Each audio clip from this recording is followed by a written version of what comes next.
Minecraft Bedrock Redstone is weird. For that reason, I had trouble creating a few things in Bedrock in my last Redstone video. I hope that will change. I've looked up a few videos on some Bedrock mechanics, and I think I understand enough. And yes, I did look up a few tutorials too. But I think I understand enough that maybe, just maybe, I may be able to do what I actually want to do. Yeah, that didn't work. Anyway, just stuff like this that I think would be a lot simpler in Java. But I like a challenge, so I take things on in Bedrock anyway. For instance, I think today I'm going to try and create a glass piston door that you don't see the pistons when it's closed or opened. So a seamless glass piston door. However, this should be really, really tricky. So, yeah. The only real problem is I'm not so sure how I do it.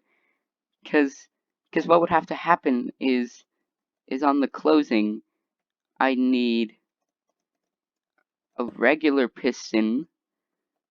And on the opening, I need a sticky piston to push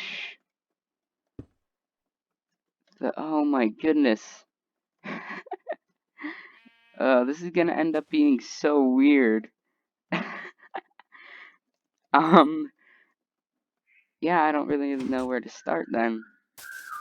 I guess.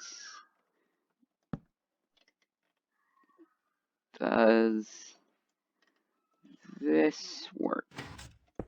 No, it doesn't invert it. See, what I need to have happen is,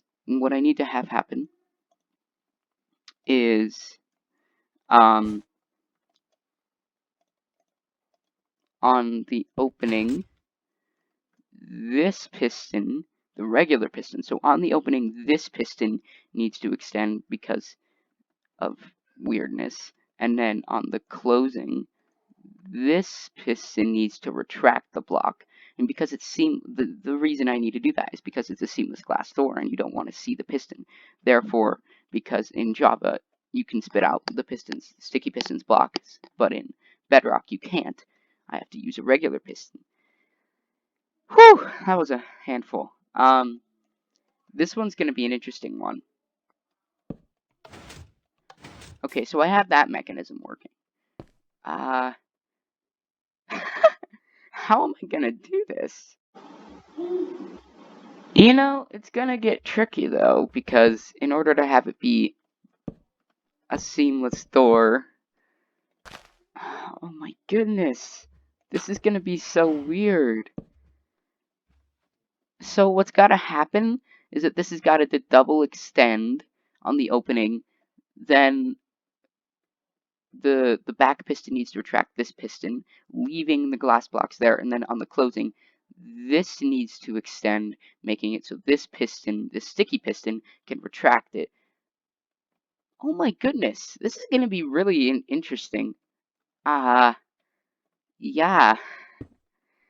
I'm definitely going to need to see, yeah, timings are going to be difficult, because how do you 360 this thing? Yeah. Maybe I'll catch you later when I have some progress, because I have a feeling it's going to be a while. Yes! Okay, I got the switcheroo working. Basically what this is doing, this observer detects when this redstone updates, or when it changes its signal. So whether this is on or off, it will then push this. This is getting really complicated. Okay, so that would be the closing. This would be the opening. Or the... yeah. Okay. So you have this observer going into here, giving that a pulse, which is then... yeah, okay. So this is gonna get really, really interesting.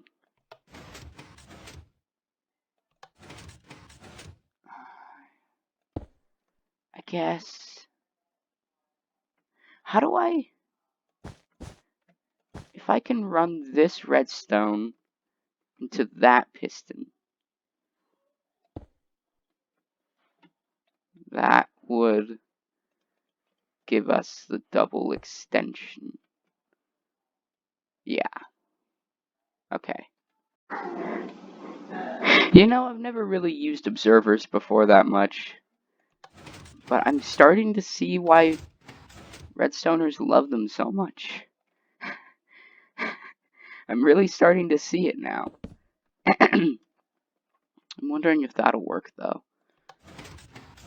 No. Okay. So... this is difficult. I think maybe this will work, because then it won't redirect the redstone. Oh, okay. So that just did the double retraction. But it doesn't get the double extension. Okay. So that means... well, it wasn't even a retraction, was it? Because it wasn't even extended. Oh. Okay. I need to extend this. I need to extend this pulse. Which means... I'm gonna tie this into a pulse extender. And then, I guess, I don't need that observer anymore. Because I can just do this. Does that make any sense? I feel like it does.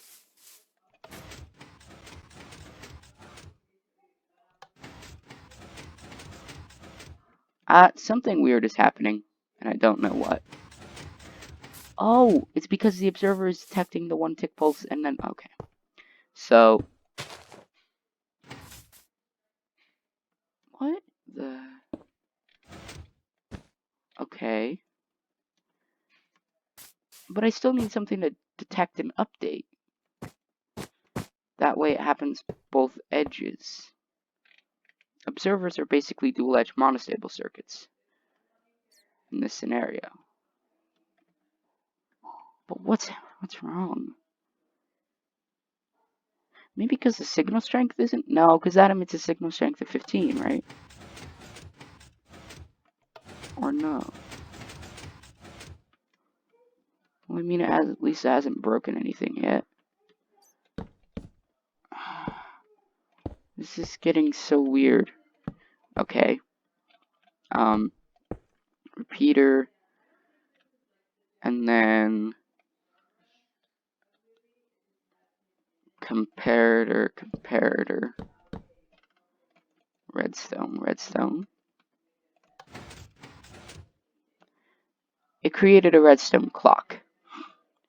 The pulse itself wasn't long enough. There we go. Okay. So now I just need to tie this in to these systems, which is easier said than done, I suppose, because yeah, I have to simultaneously input and output it at the same time. How would I do that? Maybe if I don't mind that.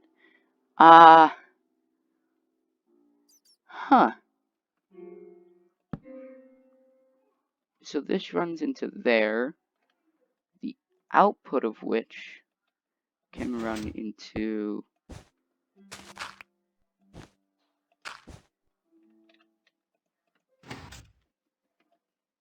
the piston.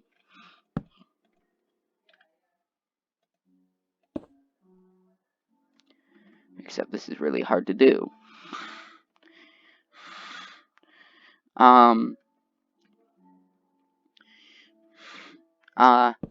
How would I do this?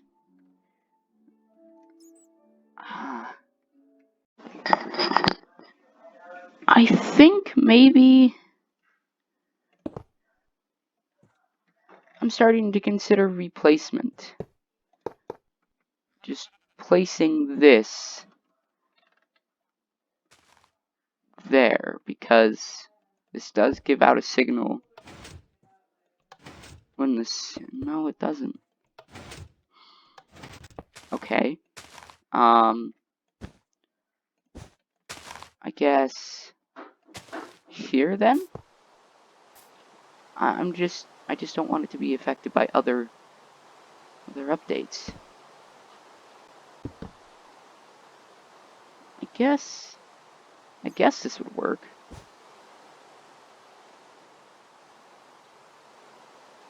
But how do I power this and this alone?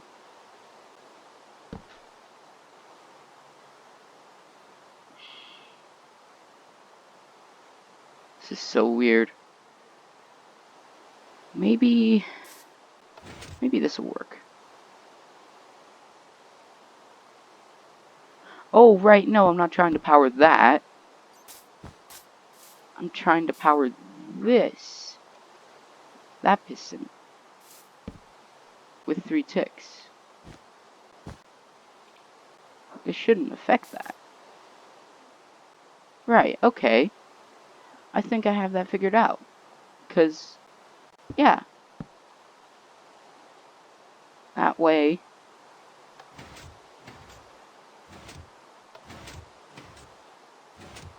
Right, okay. So you have this action going on.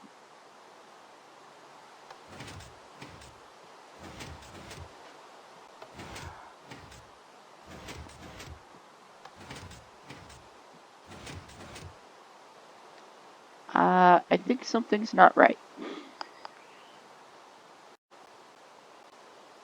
Okay, so I got part of it working. I think I need to replace these, though. Change them a little bit. The piston that needs to be there now is a regular piston, I think. I'm not sure, but I think that needs to be there and this needs to be there. I'm not sure.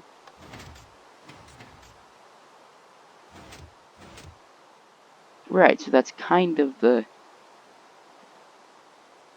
retraction, but it's not quite right.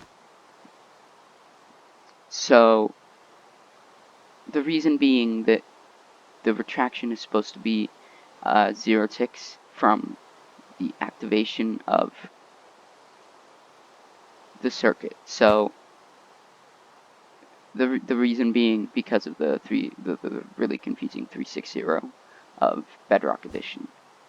So I guess that means somehow I have to power that with 0 ticks without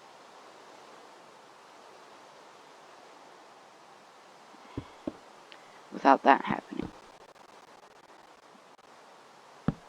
Maybe... What?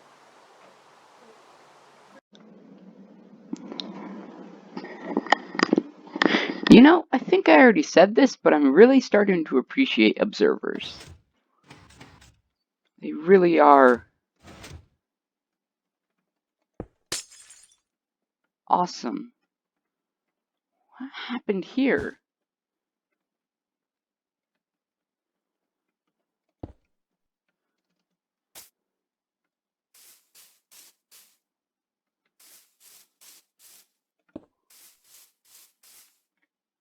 What the... Oh, maybe that's it. Okay. Yeah. It's because the observers send a 1-tick pulse. And I don't need a 1-tick pulse. Well, I sort of do, but I also sort of don't. I need something that... Right, so... I think torch inverter will do it.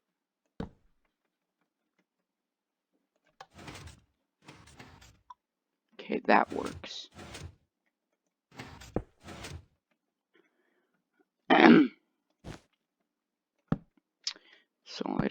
put it here, and then do this, and make sure it doesn't run into that block. Oh, no, it doesn't work. I guess I'll just have to do that, which then inverts another torch.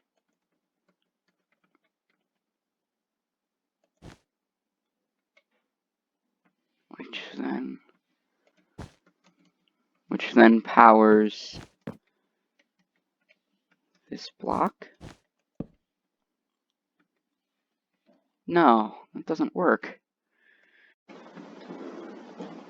But maybe this will. I don't know. I've got an interesting feeling about this one.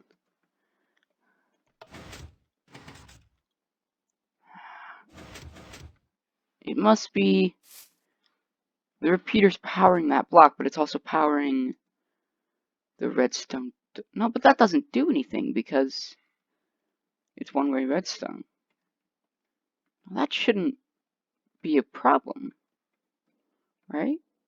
Okay. Something's not right. And I think it has to do with this. Yeah. There's a sticky piston where a sticky piston shouldn't be.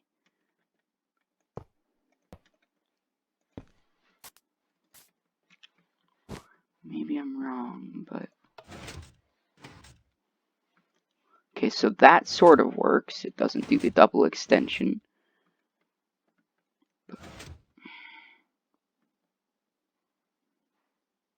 I'm starting to lose track here.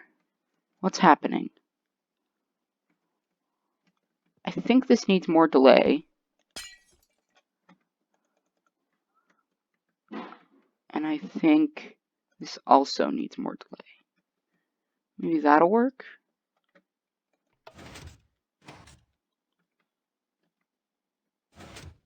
Right, so that's what I want to happen in the closing.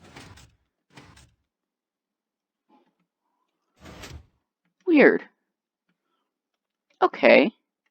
So here's my thinking, and the reason I'm trying to power that piston is because if you power the block above a piston, the piston activates. But there we are with a piston and a block above it that's being powered, but no piston activation. It's weird. And I need to figure out a solution.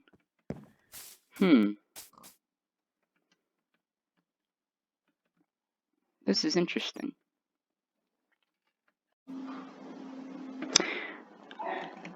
I give up.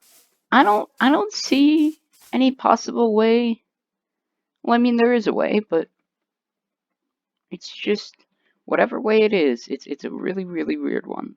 I don't know if I can make a seamless glass piston door, even 1/4 of it, in Bedrock. But, however, I do think for some time I've been trying to create a block swapper that I think I've now figured out how to work. So this extends, and then, right, so this goes there, that goes there, these go there. Do I need to invert the input or the output? I think it's the output I need to invert.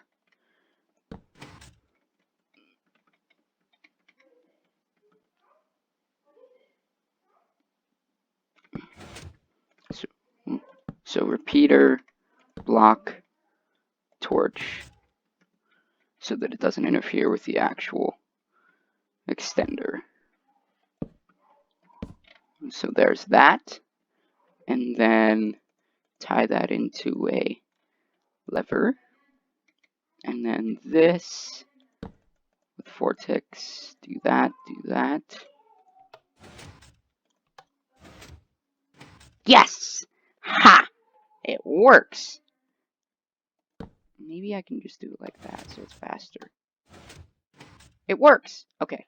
So... I can't believe I actually did that. So, the way you would use this then is... How would you use this? I mean, this particular design doesn't seem very... Oh, I see. Okay. So you'd have like a room, and this would be the hidden block, and then you'd have this be the wall, and then you just activate this lever, and then boom, the hidden block becomes unhidden. Wow. I don't think I've ever been able to... I mean, it's a weird design. It's probably not the most compact or the best design for a lot of different things, but it's a design that works, and I'm proud of that. This was a design I was trying to make work before.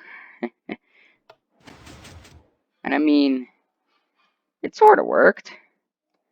Sorta. It just... I guess...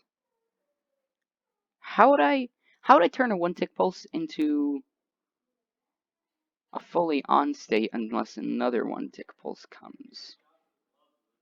I have a feeling inversion is the key. Anyway, I guess that is it for this redstone video. See you next time.